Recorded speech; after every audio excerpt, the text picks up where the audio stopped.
Ladies and gentlemen, and every unique soul in between, welcome to the World's Mayor Experience. I'm your host, Joshua T. Berglan. If you're wondering what you've walked into, let me set the stage. This isn't just a podcast. This is a collusion. We are crashing the boardroom into the psych ward. We are blending high-level business strategy with the raw, unpolished reality of the human spirit. Whether you're here for a special investigative report, a spoken word session that hits you in the chest, or a masterclass on media sovereignty, you are in the right place. This show is accumulation of everything I have built, and more importantly, everything that I am. And when I say everyone, I mean that literally. For those of you who do not know my story, or those of you who do know my story, you know that I've navigated life with autism spectrum disorder and dissociative identity disorder. Now, I don't disassociate anymore. The walls are down, but the team, it's still here. I brought all of my former personalities out to play. We just work in the same office now. We are integrated, we are focused, and we are all clocking in to serve you. So if things get a little intense or a little funny or even a little raw, that's just the full committee showing up to work. We are also going to shine a light on things that the medical establishment ignores. You might see the shaking. You might hear it in my voice. These are frequency-induced tremors. It's a self-diagnosis because the doctors can't figure it out, but I know what it is. I have the research and I am the living proof. So I'm using this microphone to advocate not just for my own health, but for everyone out there dealing with invisible battles that the system refuses to acknowledge. I stand here today not just as a survivor, but as an award-winning producer, a #1 international best-selling author, and your advocacy actuary. I am the omnimedia architect helping you build a legacy that cannot be canceled. But today isn't about my story. It's about highlighting a powerful person who is rewriting the rules of their own reality. On the World's Mayor Experience, we don't deal in surface level chat. We deal in truth. And the truth is, sometimes the people designed to save us are the ones drowning the fastest. My guest today wore the ultimate mask, the white coat. She was a psychiatrist treating patients for darkness while living in a domestic war zone that would break a Navy SEAL. She has faced the cortisol cutoff. She has stared down death, and she has rebuilt her life from absolute rubble into a cathedral of healing. She is the architect of MindWeave, the clinical lead for Heal Cycle, and the voice of the Dignity Dialogues. Please help me welcome the unbreakable Dr. Aninda Sidhana. Doctor, how are you doing today?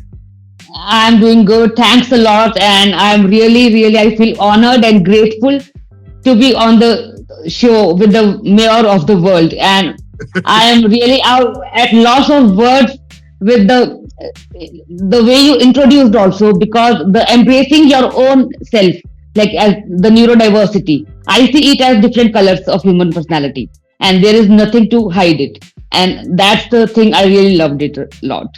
No, thank you very much. Before we get started, I'm not going to break tradition of any of my other broadcasts that I've ever done, and because this to me is one of the most important questions ever asked. That is not really an official part of the interview. That said, can you tell me what you are grateful for today and why? I am here to tell about, like, basically break the myth that the education, socioeconomic status, and textbooks, they don't teach you humanity. It cannot teach you about the human relationships. And from golden crown to white gown, from red carpet to hospital corridors, gender-based violence spares no one. It does not have any caste, any socioeconomic strata. But still, the people are hidden behind, and the wounds are deeper, and nobody talks about it. So I want to end the gender-based violence. It can happen only when we talk about gender equality. And when men start talking about the change will become unstoppable. That's a dadgum good gratitude answer. I love it. All right, Anita. It's Dr. Aninda. Aninda, Dr. Aninda. Okay. Dr. Aninda, are you ready for your questions? Yeah, All I right. am quite excited, thrilled. So on this show, we talk about unmasking humanity. You wore the ultimate mask of authority, the white coat of a psychiatrist. We are taught that experts can spot the monsters. Yet you described your first marriage as a slow descent into emotional erosion. Despite knowing every clinical sign in the textbook, I want to start with the paradox. How does a mind trained to diagnose darkness get seduced by it? Does the intellect actually become part of the blindfold? So yeah, first of all, as I initially started, textbooks cannot teach you about the human relationships. And I not only wore the coat of the expert authority, even I come from the family of psychiatrists. So we all, four of us were blind, like my father, mother, and sister, we all are psychiatrists. And my first husband was also a psychiatrist, surprisingly. And yes, the human mind is very complex enigma. And I will say intellect, definitely it went out because you get so high on the emotions. But the reason is the narcissist I lived with. They sell you the sweet dream but give you the nightmare in the end. They are so charming abusers you can't even imagine, because till now I can't believe like how it could happen. They will be the kindest soul in the world except behind the closed door. And anybody can in love and not able to understand what's happening. So that is the rates of the charming abuser, and you get manipulated. And of course, love is blind. And definitely, when you are high on emotions, you at times lose the judgment. My judgment was impaired at that time, I believe. Love does make us kind of stupid sometimes. Yes, but for me, love made me stupid, and it made me not only the blind, it was deaf and dumb also. And Go ahead. yeah. Go ahead. So my parents and friends had identified a bit. So I always say now, always listen to your family and your friends. They can identify better when you are in love because you overlook the signs.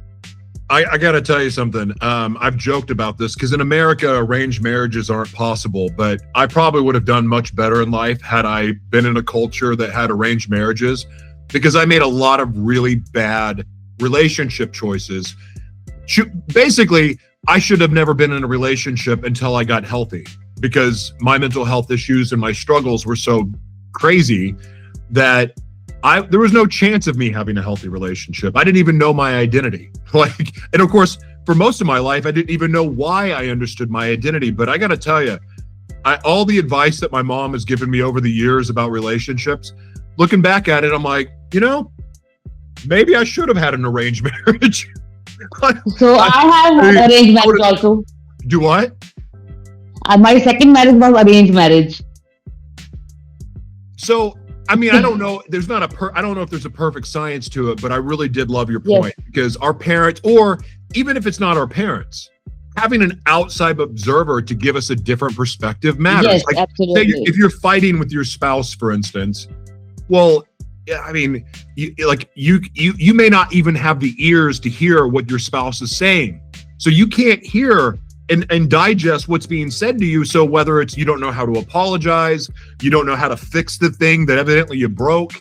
So it's always good to have an outside perspective. But honestly, who else other than ourselves, who knows us better than our family? So well done. I love that. Absolutely. Like every story has three sides. My side, his side, and the truth. Because everyone has something, some bias must be there, of course, in my story, in his story, but the truth is different. Mm-hmm. So I've been writing extensively about the cortisol cutoff and the biological reality of executive burnout. I argue that by 2 p.m., most CEOs are cognitively impaired. You were living in a domestic war zone, confinement, physical violence, the threat of death, while practicing medicine. Take us into the biology of that survival. When you were treating patients, was your own cortisol system screaming? And how did you function professionally when your body was in a state of biological collapse? So absolutely, my body and mind was in a state of biological collapse. But one, you talk about the cortisol cutoff, but I talk about adrenaline rush and the dopamine. One needs dopamine and adrenaline rush, and I get that from seeing the patients and from my psychiatric training at Awaaz and from my parents. I had learned to cut off. Like, of course, we have to have a non-judgmental attitude, and we have to cut off our own perspective to see the patients. So absolutely, and that was the only dopamine and adrenaline rush I used to get. So that is the reason I managed to see the clients. If I could not see, I would have not been alive, could not have made it. Mm. I use the term shadow prisons to describe the cages we build for ourselves, the jobs we hate, the secrets we keep. You were in a literal prison of control, but also a shadow prison of respectability. You were a successful doctor with a secret life of abuse. Why is the shadow prison of the high-functioning professional often the hardest one to break out of? Is it because the bars are made of gold? I don't know, maybe bars are made of diamond, not only gold. Because being from the because coming out from the second marriage was the only thing was I kept on thinking like, what will society say? And that is the biggest illness we have, especially in India. It is what other four people are thinking about you. But you don't know, nowadays nobody has time to think about you. Even a person sitting beside you does not have time to think about you. And yes, the bars, because our society and gender stereotypes are like that. If a woman speaks about sex, so everyone wants a child, but a woman talks about sex, she is labeled. And everyone speaks loudly, but if a woman talks loudly, she is labeled being bossy. Why? So, but still, I was also having that prison, and the difficulty to break that prison was my own mindset that what will be my father's reputation? The only thing I had in my mind, that what will people say about him? That girl had come second time. So I believe that was very stupid of me, because the moment I told my parents, and they were like, "What the hell? Who thinks of the society?" And just come back, and once, and I both the marriages, it was not even 1 second I stayed extra. Mm. So, Men are going to have to wrap their head around that the world is changing.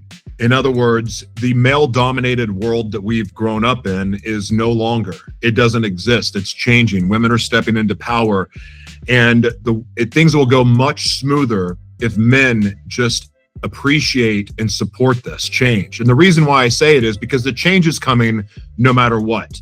We had our time in power, if you will. We've controlled, we dominated, and guess what? We were not good stewards of the power and authority we were blessed with. We took advantage of our situations.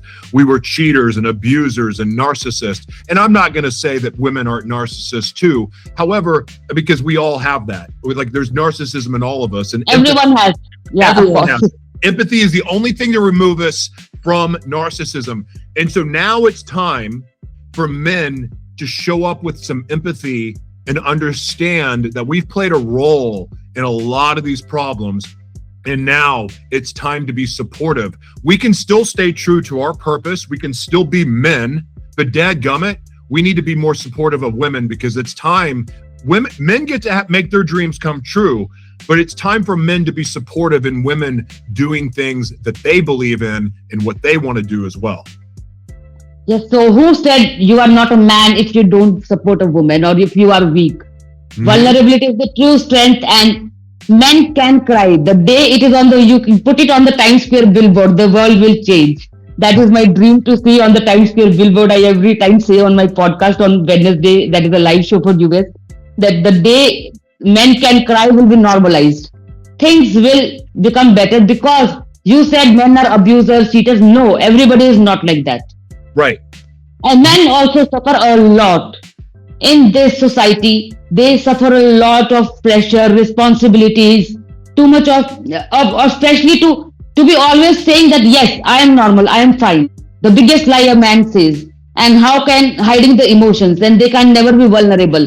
The biggest struggle they are facing, that they cannot tell also their problems, what they are going through. If guys meet also on meet with the friends, they never talk about the problems. They just talk about, okay, yeah, let's have a beer, let's have a chicken, or nothing else. So Men are suffering more because of this patriarchal attitude, I believe. The moment we stand, that is the time of stoicism, the men were supposed to go to the war, but now nobody is going to the war and nobody needs protection. So we should celebrate each other's wins, and this breaking the toxic masculinity and engaging men as allies, that will be more helpful for men if they start expressing the emotions. Once, as every man also suffers, feelings don't have any gender. Pain also every man goes through. A man can also go through the similar pain when a divorce happens, but he's told to suppress, and once the bottle blasts and the anger comes. So absolutely, the men and women both should be together, and it's not like all men are bad. It No, depends from the culture. Yeah, no, there is a lot of good men out there that are getting yeah, of lost in the course. shuffle of this pendulum shift. But that said, it still needs to be pointed out that, it's time to be more supportive of women and understanding, and something else too about gender biases. Like gender So bias hold on a second. Gender bias is such a real thing. If you think about how AI models and facial recognition technology, crash test dummies, everything has been designed for a man, from a man's perspective. That's the world that we live in. And there's so many little, minute, simple details where this shows up, but it's profound because it's all around us. When people talk about it being a man's world and the songs that talk about it, it's because, well, it has been. But yet at the same time, it hasn't. Things are not fair and balanced.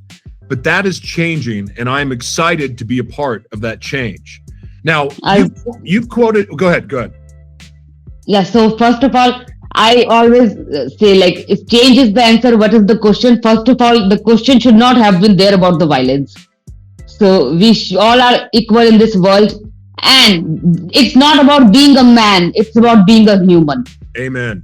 That is the best thing. Yeah. Amen. And AI, I think algorithms, we have built AI Tara that does not talk from the perspective of a man. So it's not that men are ruling the world, it's just we have made the stereotypes hold, and men also cannot say what they are suffering.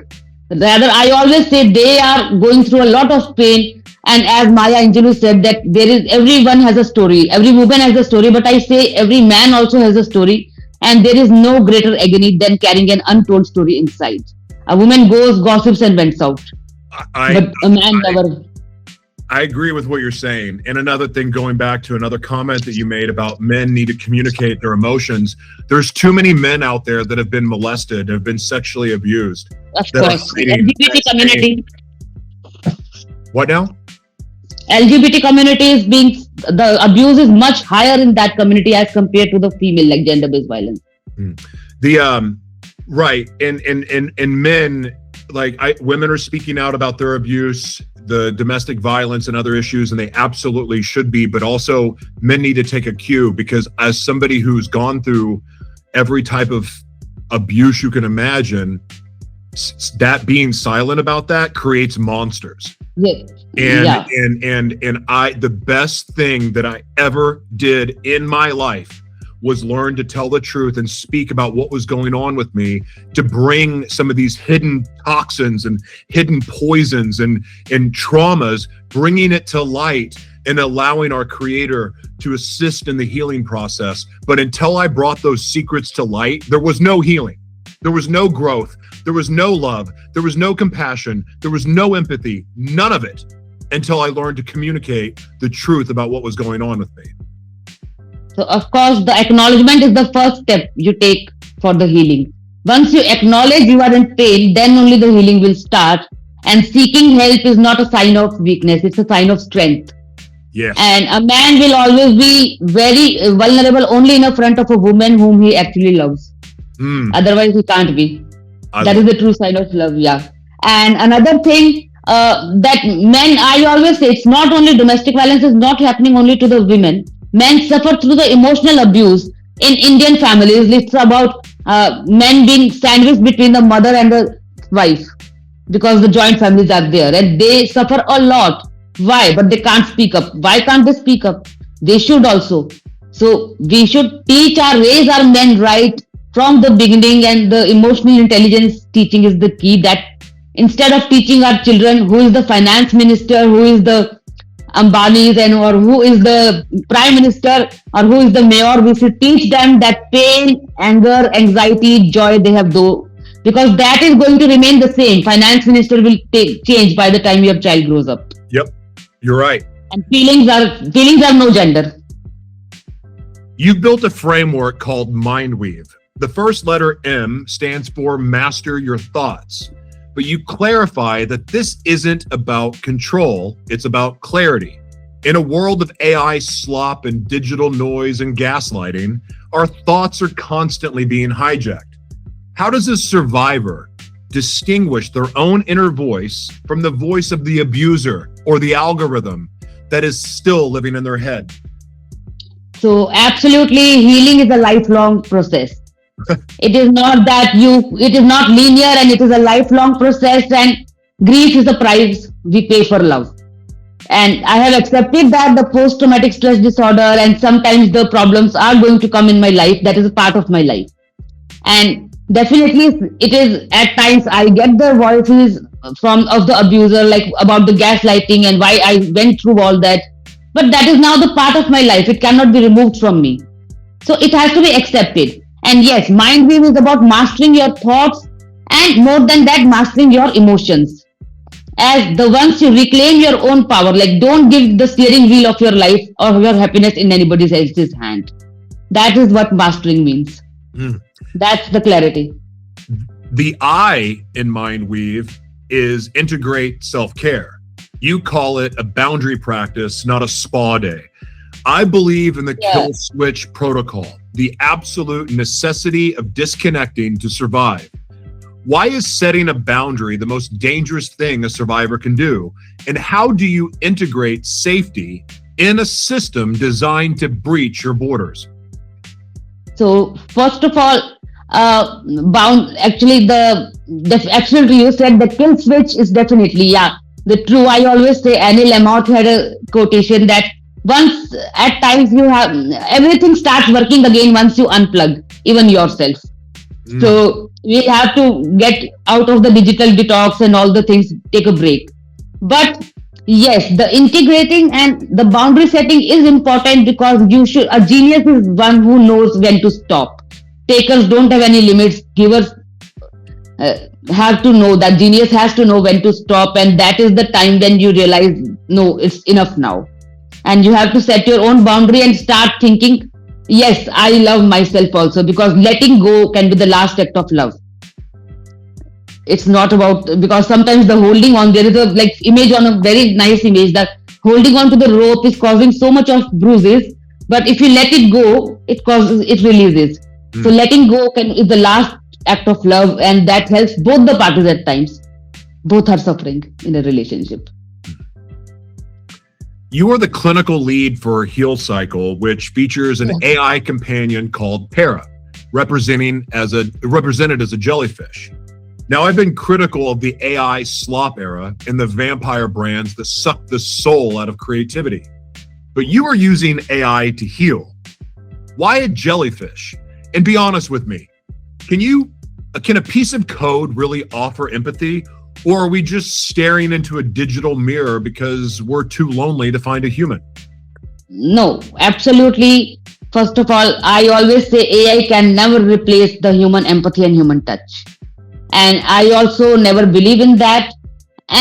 But the AI, where it helps, that it gives you the map at least, because no doctor, no psychiatrist, no mental health practitioners will be sitting at the clinic to listen to you at 2 a.m. when the suicide thoughts haunt you, or when some depressive thoughts, negativity comes.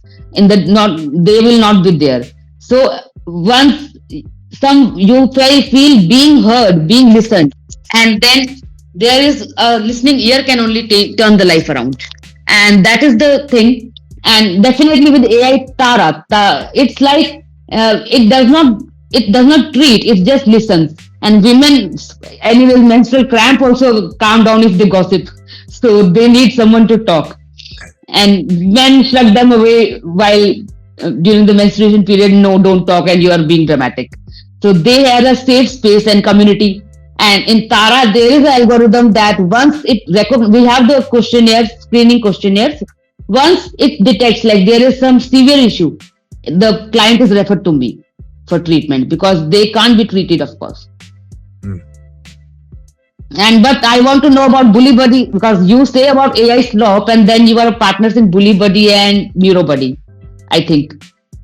Or no? I'm part of Bully Buddy. I'm not. Yeah. So I'm an AI proponent, but I'm about ethical. Okay, you're AI proponent. Okay. Yeah, I'm about ethical and responsible use of AI. Yeah, ethical, responsible use of AI, because everything has a double-edged sword.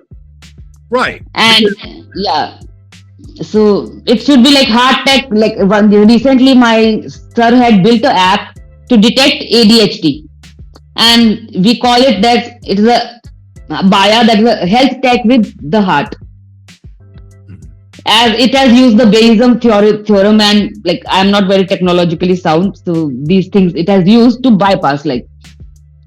Mm-hmm. Yeah, I am absolutely about the ethical use of AI and the responsible use of it, because it's here's the thing, it like with our cell phone. Our cell phone is a beautiful, amazing resource and tool, but it can also be part of our enslavement.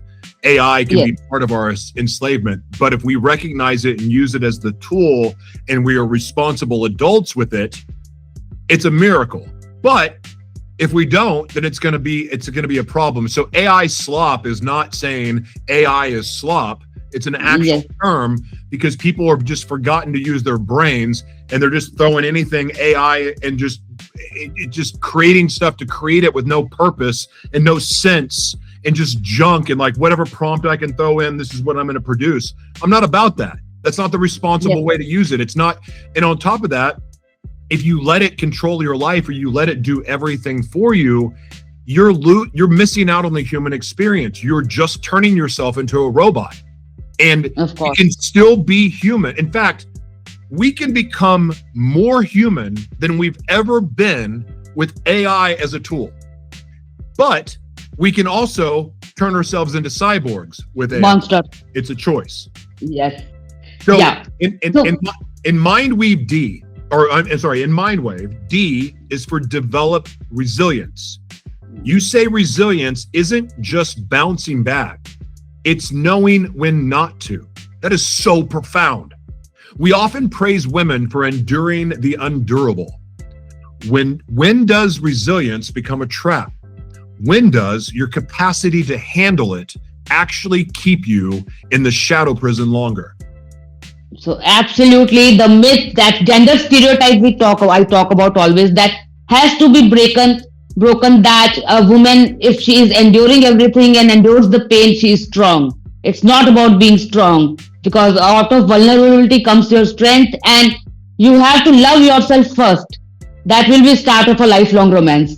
Until you love yourself, otherwise it can't be work out. And then resilience, nobody is born with resilience, but absolutely during the childhood, if we start teaching about coping skills, about the resilience, and about the emotional regulation, the resilience develops. And resilience is not about bouncing back, it's about bouncing forward with a purpose. And because I believe best revenge is massive success. Amen. So that is my funda now, and I just want a massive success, and that is my belief now. Mm-hmm. That is my opinion. I agree 100%. I want to go deep into a metaphor of the aura, the Northern Lights. You've connected with this imagery, but the folklore is complicated. In Iceland, legends warn pregnant women not to look at the lights, lest their children be born cross-eyed. They are beautiful, but they are considered dangerous, spirits of the departed, or the tail of a fox. As a survivor of reproductive trauma, how do you reconcile this? How do you reclaim the aura from being a warning of danger to being a symbol of your own rebirth? So absolutely, ignorance is bliss. I didn't know about these stories till you asked me this question. I was never aware of it. I always saw Aurora as a beautiful, and now also I see it as a very beautiful, vast experience one can have, and breathtaking it is. And it just reminded me that we are so small in front of the nature. And another thing, that we spend so much money going out to watch the northern lights or rainbow. Then why don't we embrace the neurodiversity? These are also the colors of the mind. I always say that. And even the LGBT, they are also the colors of human sexuality, like northern lights. So we have to accept, embrace that. We pay lakhs of money to go and watch the northern lights. Then why not the human mind? So Wow. I never knew that until now. Also, I do, and anyways, I don't believe in the superstitions. So Well, I mean, that's such a cool answer. I written an article on this, embracing neurodiversity, about this northern lights and the rainbow. I love that. As a psychiatrist, you diagnose disorders. As a survivor, you experienced a soul fracture. Do you believe that what we call mental illness, depression, anxiety, PTSD, is purely biological, or is it a form of spiritual warfare?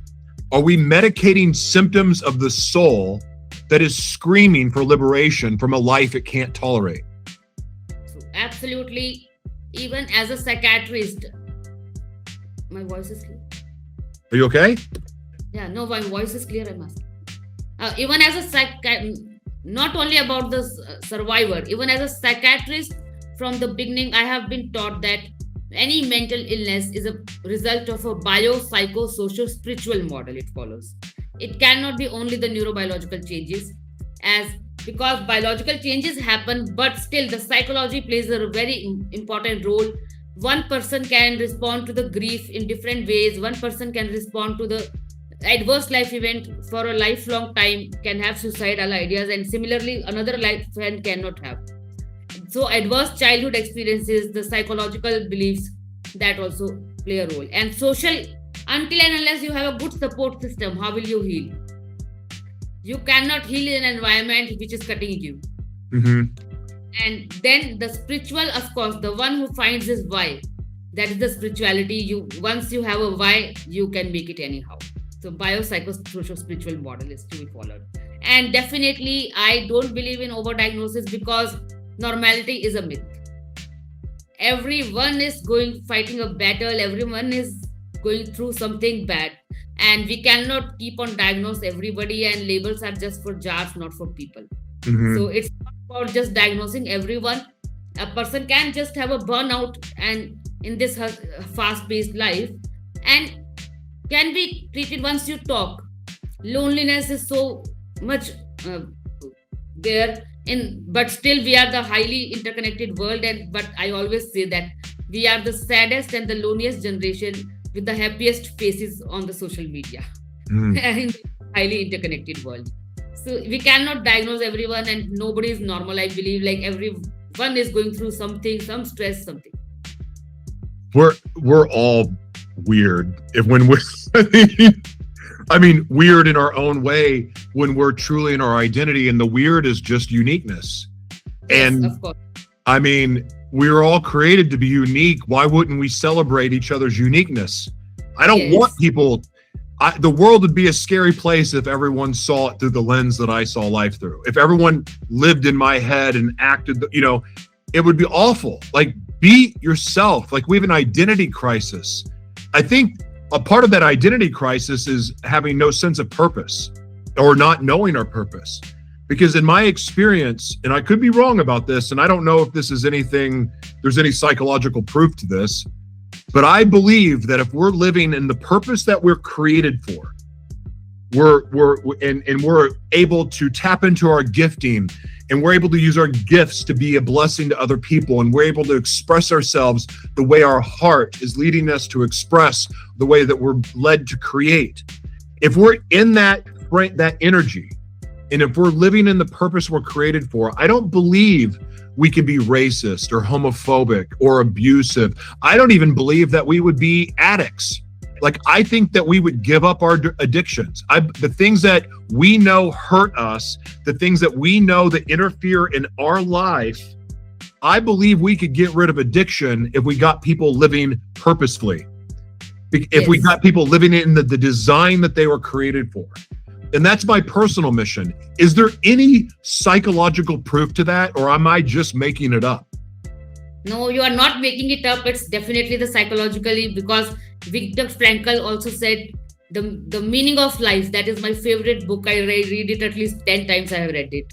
And he made it out of so much of adversities, because he had got his purpose and his why, so he made it anyhow. Even Anne, the diary of Anne Frank, if you read, she went through so much of things. And of course there is, even I believe in my, I always say I that ruin is a gift. And I believe that maybe second marriage happened in spite, I was so privileged. Despite that, I didn't get any justice. I wrote that I did a false case, and despite having all the support mechanisms, I could not escape. So that was a higher calling from God to help other women. And that day I got my purpose, that I have to keep raising the flag of mental health high. And because my family members, they are the in-laws, they had very strong stigma, and even a relative with a mental illness, they will not get treatment. So that was, so now I have to keep the flag of mental health high in every country, and gender-based violence is to be eradicated by engaging men as aliens. And that's why I say now I am on the mission to catch flights, not feelings, to give the talk. I love it. I love it. I host conversations about manhood and redefining masculinity. You advocate for frameworks like gender model family, where men are allies. But right now, we are in a gender war. Many men feel attacked, many women feel hunted. How do we invite men into the healing conversation without making them feel like the enemy? How do we redefine manhood so that it includes vulnerability without losing its strength? So, first of all, redefining manhood is like media shapes the society. Right. I believe. Yes, media shapes the society. What media tells you, the things will change. I have been urging the filmmakers of India since last 1 year, bring back our chocolate boys so that things start changing. Instead of the macho man, what you are showing nowadays in the movies. That once the 90s chocolate boys come back, our adolescents, our youth will learn from them. And I don't know if you have watched the Animal movie or no. That is one example I always give. And definitely, men of quality are never afraid of gender equality. And a man who is raised by a queen will always treat, a man who treats his wife like a princess is an example that he has been raised by a queen. So that starts from raising children right. Teach your men to treat a spouse the way he wants the sister or mother to be treated. And also your daughter to not to accept anything less than a princess treatment. Amen. Amen. And it's not difficult to bring men in the conversation. Once they also need a listening ear, they also need someone to listen to them. You should have non-judgmental attitude and unconditional acceptance and empathy. Empathy is the key to change the world. Hallelujah. What a great answer. Oh my gosh, that was amazing. All right. But it's repetitive. Like I always say these things. It's like I preach these things actually. Keep preaching then. Keep preaching. You are a specialist in psychosexual medicine. This is the gloves off section of the interview. We rarely talk about the sexual damage caused by domestic violence. The reclamation of one's body and pleasure after abuse is a massive, silent battle. How does a survivor go from feeling like a crime scene to being a sovereign sexual being again? What is the first step in reclaiming that territory? So first of all, absolutely, I have seen many clients and many survivors who have gone through the sexual abuse, and they get the feeling of not being able to get into the relationships again. And even the vaginismus develops. They have the fear, the dyspareunia happens. Many of the, even men have the, men when they are in bad relationship earlier, they have the performance anxiety in the next relationship. So there are too many problems occur, but it's not wrong to talk about sex. First of all, I always say the Indian mothers, everyone wants the children, but about sex you can't talk. How are children happening? Don't know. The maximum population of the world is here. And another thing, it's absolutely normal. Yes, the body feels like a battleground. But once you start healing yourself, so don't get into a relationship until you heal yourself. Otherwise, you will bleed into those who didn't cut you. And safety, you seek help. Safety is the key. And once you start feeling safe on your own and loving yourself back, because narcissist kills your soul, not only the body. Bruises are still visible, but the wounds are invisible and much deeper. I've got chills all over me. The soul split that comes from sexual trauma, or really it can happen from any form of abuse, but the sexual trauma, the soul split is a silent killer. It is. I recognize that soul split that happens can be a protective measure. However, if the resources aren't in place to help the soul come back together, so to speak, well, it can be a very long and crazy life. And walking around myself being not diagnosed correctly or undiagnosed. Either way, because when I was given schizophrenia medication and I wasn't schizophrenic, well, that was fun. But I had dissociative identity disorder. I had no idea why I kept losing time. I had no idea why some days I would be like gay or some days I would not be gay. And I had no idea why I kept changing who I was. Like some days I felt like I was just a small child. I didn't know anything. I would lose months at a time. And then I wreaked so much havoc. Like one day I would show up in my relationship where I'm this attentive, loving person. And then the next day, I don't even know who the person is. I'm like, why are they here? It is crazy that this happens. And there's so many people in the world that are walking around. And I think we all have some type of dissociative condition at this point because of what the media has done to us. But that's another conversation altogether. But what I'm getting at is there's a lot of people right now going around living life, not knowing what's really going on with them because they're walking around with some untreated condition that happened from abuse or something else. And they don't understand why they behave the way they do. They don't understand why they're confused over their sexuality. They don't understand why they have these horrible night sweats, or why they sleepwalk, or why they have night terrors, or why they react at a hairpin trigger and freak out at the slightest change in life. They don't understand it, yet they still try to navigate life the best they can, causing destruction everywhere they go, and they don't know why. Can you speak to the people out there that really live a life of not understanding? There's no identity, there's confusion, they don't know what's real. Can you speak to them? Yes. So first of all, I will say everyone, as Shakespeare said, that world is a stage and we all are players. So in today's world, I also don't know what truly I am. We have lost our identities. Everybody is wearing a mask. We are here to perform. The performance, how I am different on Facebook, I'm different on LinkedIn, I'm different at home, I'm different at work. So that performance has that, and Franz Kafka once he said that I didn't know life was a costume party and I went out without a mask. That was so we all are wearing a mask. Why? We should not wear that, and that's why I say be authentic, be empathetic, and seek help. Once the mask will anyways fall down and nobody cares. In the end, you have to care about yourself and love yourself. Amen. So absolutely, it doesn't matter about about the dissociative, definitely unresolved trauma. It causes a lot of problem because the body keeps the score, and our mind and body are married to each other. One suffers, the other sympathizes. So absolutely, whenever any unresolved trauma is there, a person is going to suffer later on, and the dissociation happens because of that.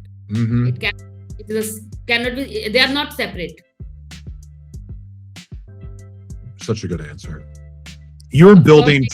Not like we have to diagnose everybody, but normally also people are wearing the mask and multiple identities are there of everybody.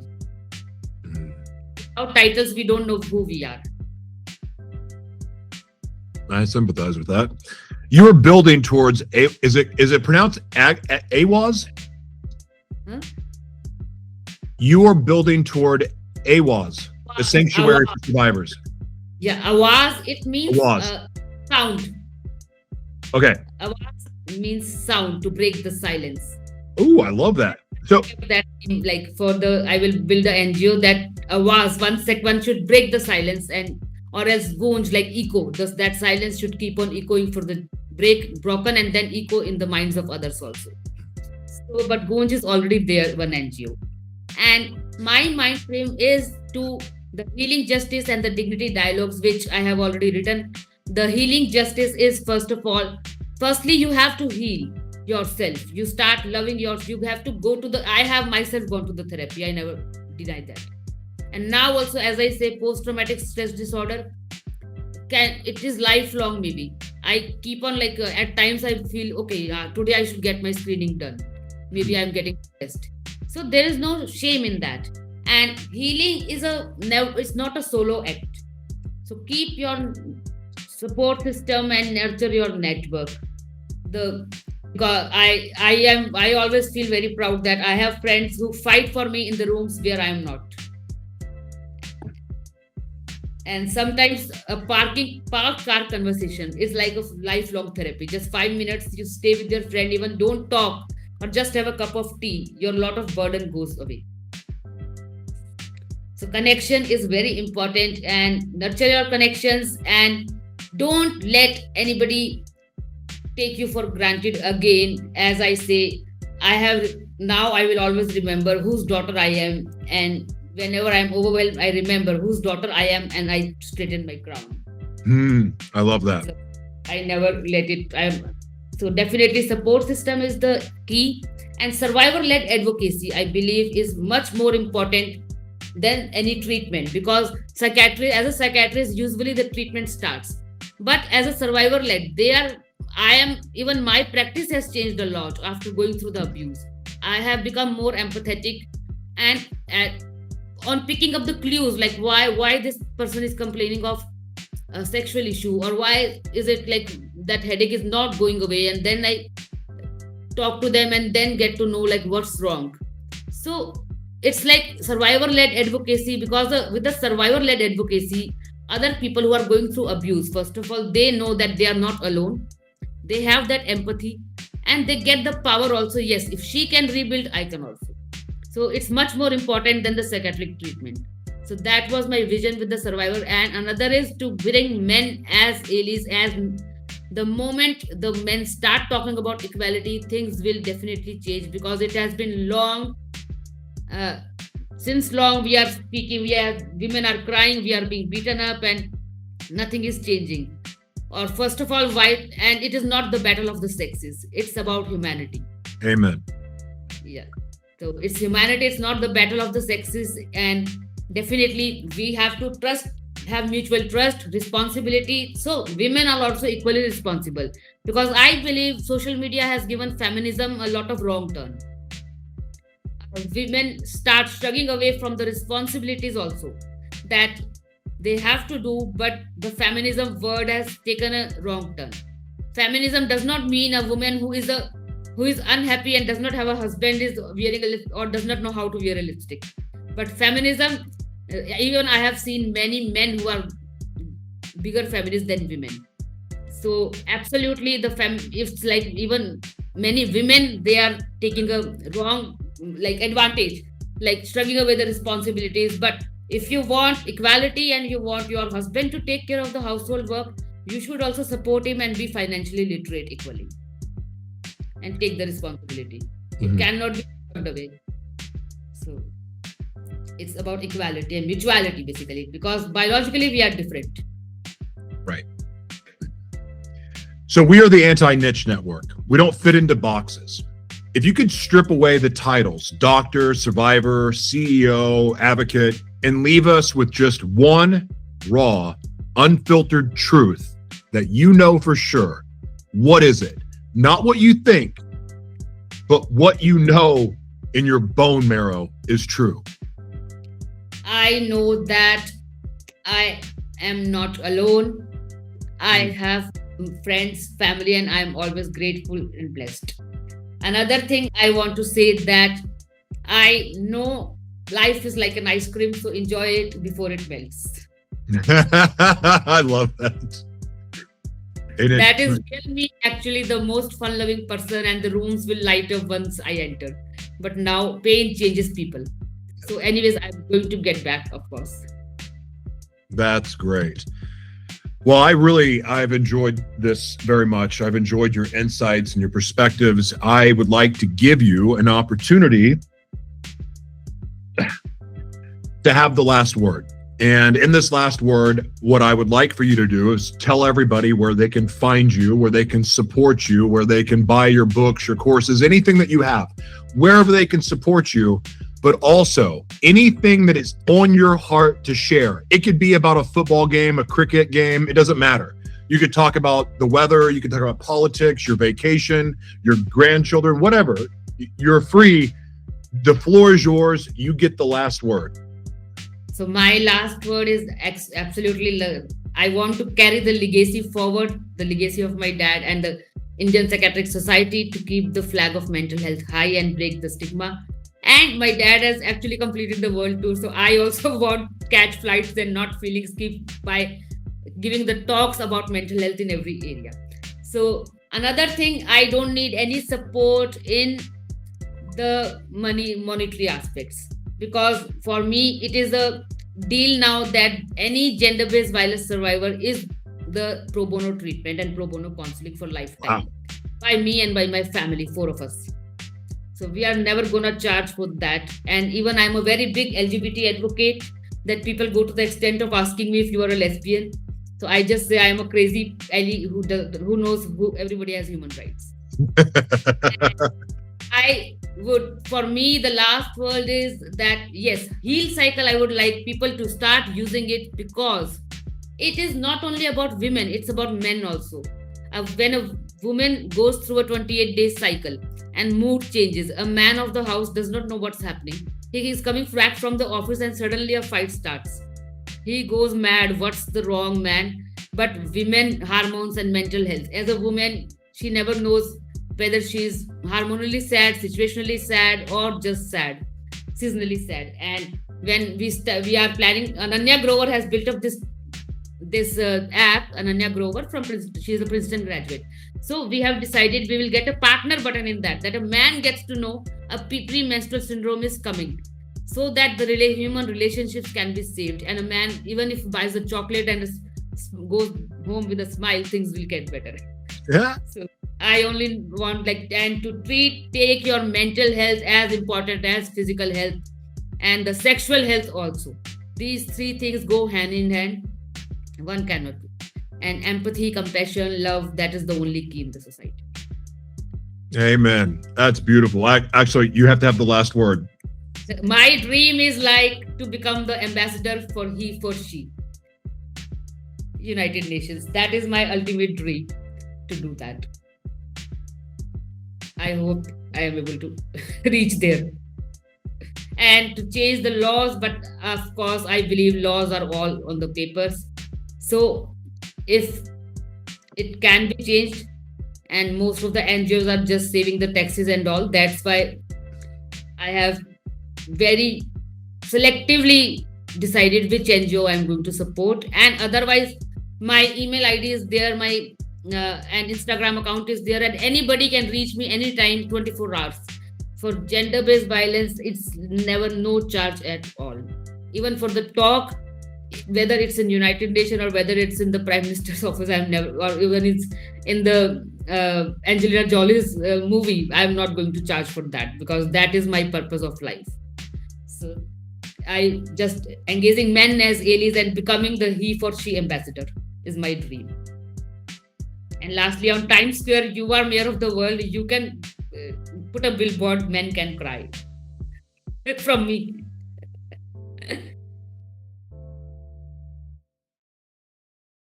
Generate by AI.